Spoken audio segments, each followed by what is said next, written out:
கருத்தரங்கம் 2025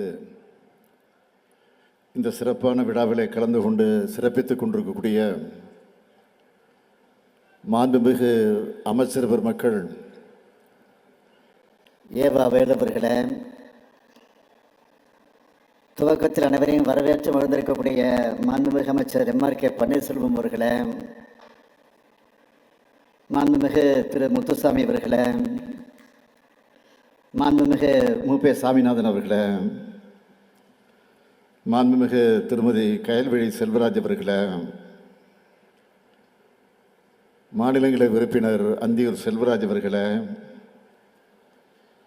நாடாளுமன்ற உறுப்பினர்கள் திரு சுப்பராயன் அவர்களே, திரு பிரகாஷ் அவர்களே,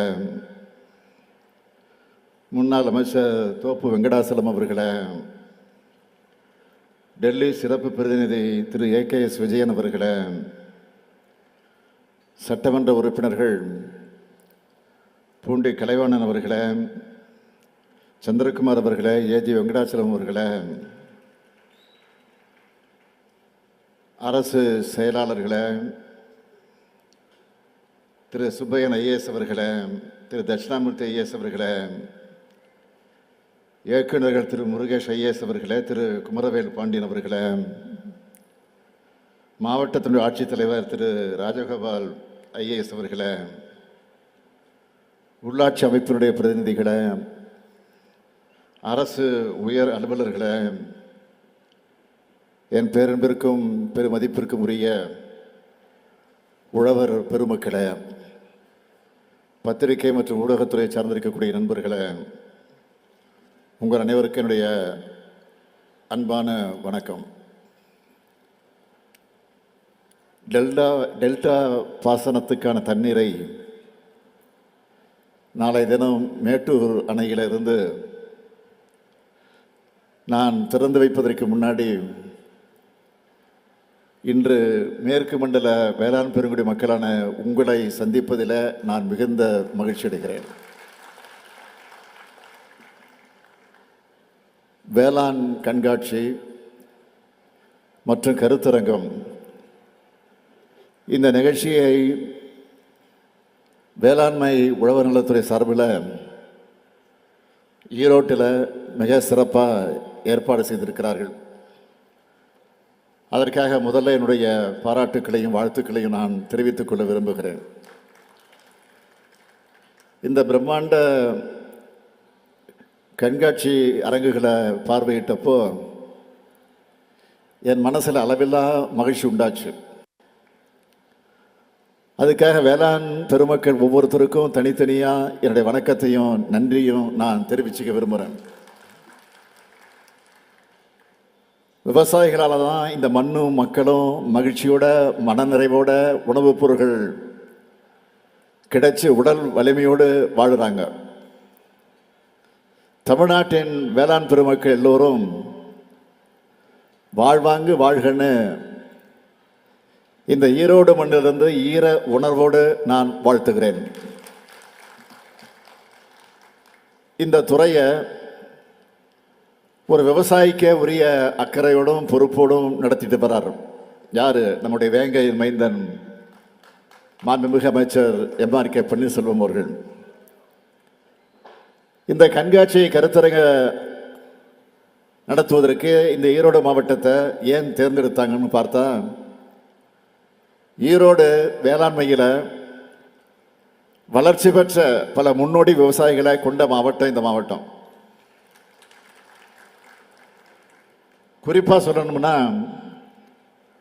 மாவட்ட மொத்த வேளாண் உற்பத்தி 12,021 ரூபாய் என்ற அளவில் மாநிலத்தில் 8வது இடம். காளிங்கராயன் மற்றும் கீழ்பவானின்னு முக்கிய பாசன கால்வாய்கள் இருக்கு.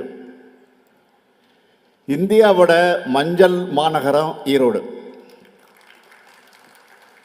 அதனால் இந்த கண்காட்சி ஏற்பாடு செஞ்சு சரியான முடிவை எடுத்திருக்கிறாங்க.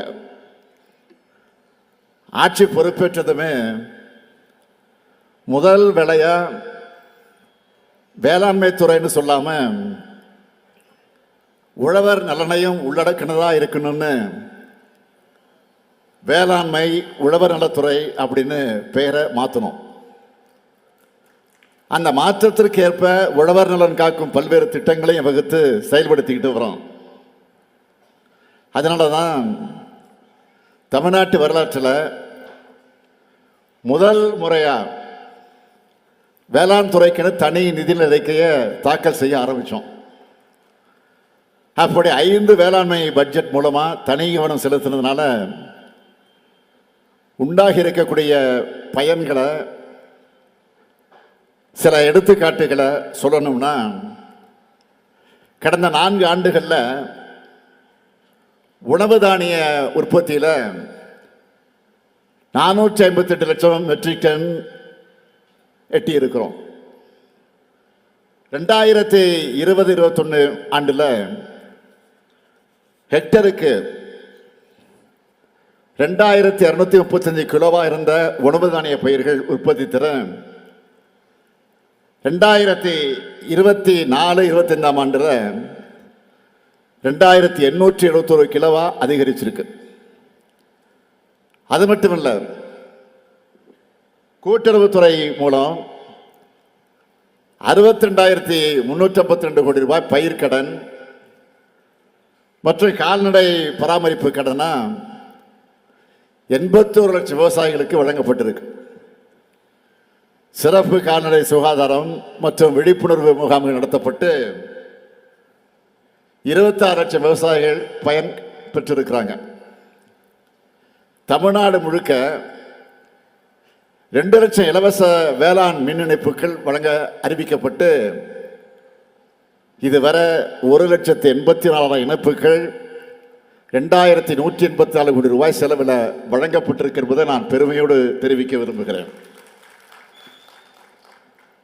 இலவச மின்சாரத்துக்கு மட்டும் இதுவரை மொத்தம் 26,223 கோடி ரூபாய் செலவிடப்பட்டிருக்கு. ஒன்றிய அரசால நிர்ணயிக்கப்பட்டிருக்கக்கூடிய குறைந்தபட்ச ஆதரவு விலையை விட கூடுதலாக சன்னரக நெல்லுக்கு குவிண்டாலுக்கு 105 ரூபாயும் பிற ரகங்களுக்கு 130 ரூபாயும் ஊக்கத்தொகையாக வழங்கப்பட்டு வருது.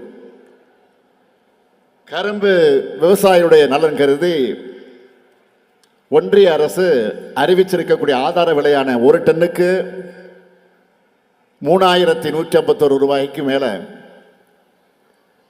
349 ரூபாய் சிறப்பு ஊக்கத்தொகையா வழங்குகிறோம். இப்படி விவசாயிகளுக்கு பார்த்து பார்த்து செய்யறதுனால தான் வேளாண்மையும் பெருகி இருக்கு, உழவர்களும் மகிழ்ச்சியா இருக்காங்க. இருக்கீங்களா இல்லையா சொல்லுங்க.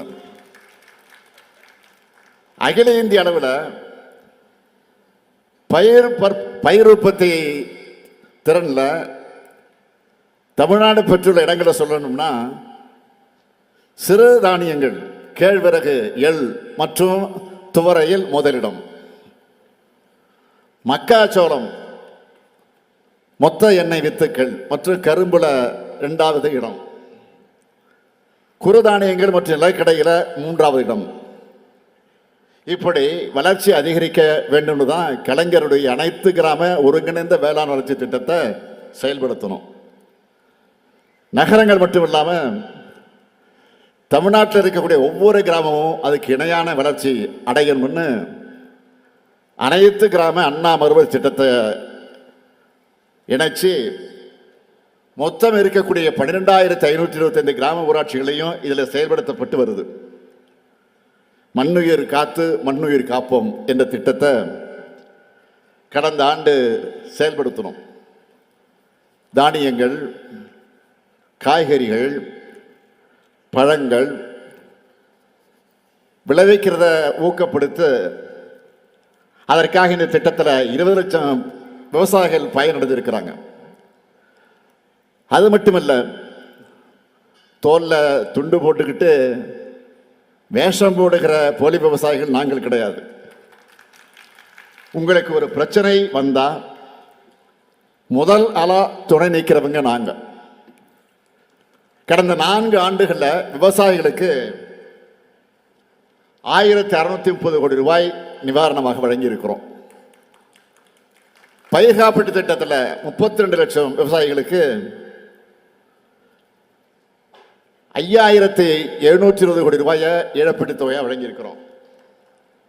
அது மட்டும் இல்லை, ஏராளமான சிறப்பு திட்டங்களையும் செயல்படுத்திட்டு இருக்கிறோம்.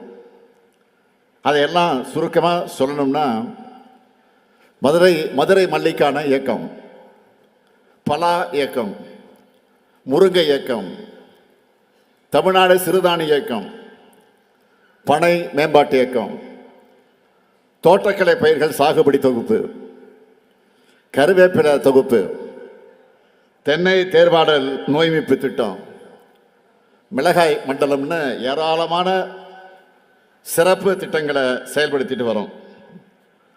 அதோட வேளாண் இயந்திரங்கள் வாங்க மானியம், வேளாண் வாடகை மையங்கள் அமைக்க மானியம், உழவர் செயலில் வாடகை சேவைன்னு நம்ம அரசோட முன்னெடுப்புகளையும் திட்டங்களையும் பட்டியலிட்டுக்கிட்டே போகலாம்.